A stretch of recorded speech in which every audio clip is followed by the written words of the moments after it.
श्रृंखला वाले वसीय अम्ल और क्या होता है अपमर्दक होता है अल्कोहल के हाइड्रोजन सल्फेट के वितकर्म लवण होते हैं। उसके बाद क्या है दूसरा पॉइंट देखिएगा, साबुन ठंडी पानी में झाग कम देता है। क्या होता है ठंडा पानी में जो साबुन को हम लोग घासते हैं या साबुन से कपड़ा धोते हैं या शरीर को धोते हैं तो उसमें झाग कम आता है। क्या होता है ठंडा पानी में झाग कम देता है। कौन कम देता है तो साबुन कम देता है ऐसे ही।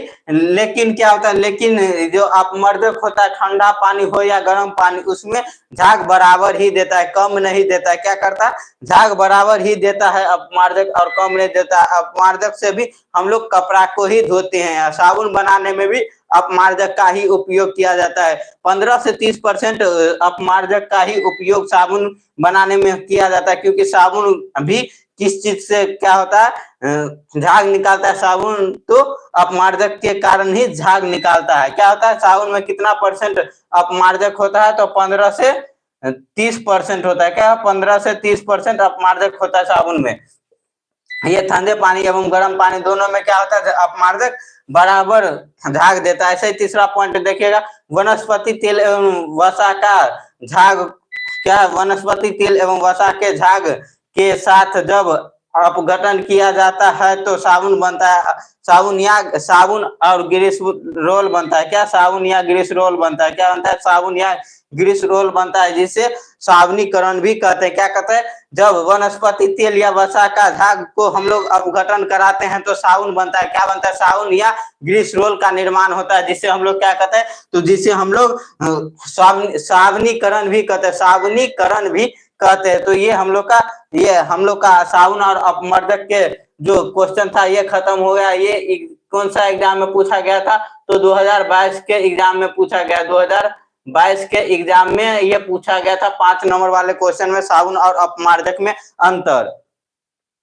क्या केमिस्ट्री का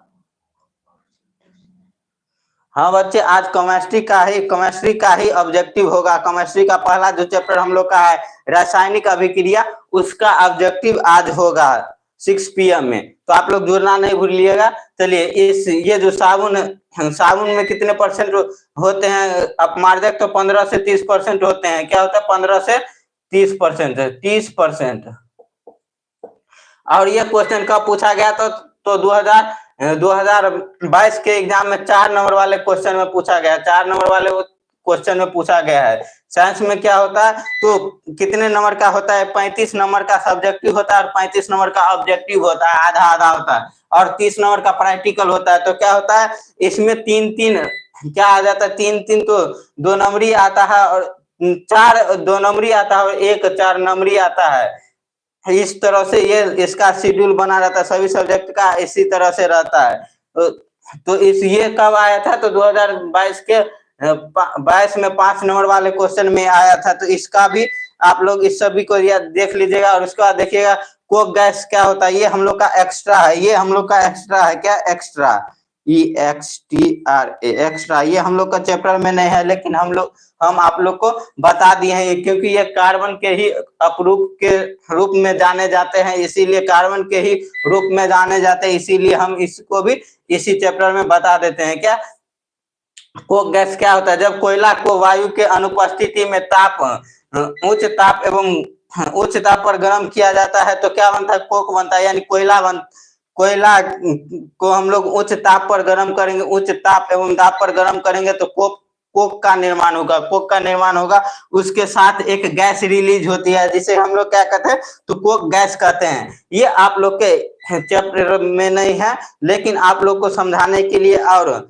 इसके बारे में कुछ आप लोग जान ले, इसीलिए हम ये सभी बता रहे हैं। क्योंकि ये आज आप लोग का चैप्टर खत्म हो गया, थोड़ा ही एक क्वेश्चन और होगा इस चैप्टर का, उसके बाद ये चैप्टर खत्म हो जाएगा। लेकिन इसमें कुछ एक पॉइंट है आइसोमेरिज्म वाला, जो हम क्या कर देंगे तो इसको हम रविवार को रिकॉर्ड करके डाल देंगे। क्या है जब कोयला को वायु के उपस्थिति में और उच्च दाब अनुपस्थिति में उच्च दाब और उच्च ताप दिया जाता है तो कोक निर्माण होता है। कोक के निर्माण के बाद क्या हो जाता है उसके साथ जो गैस निकलता है उसे ही हम लोग कोक गैस कहते हैं।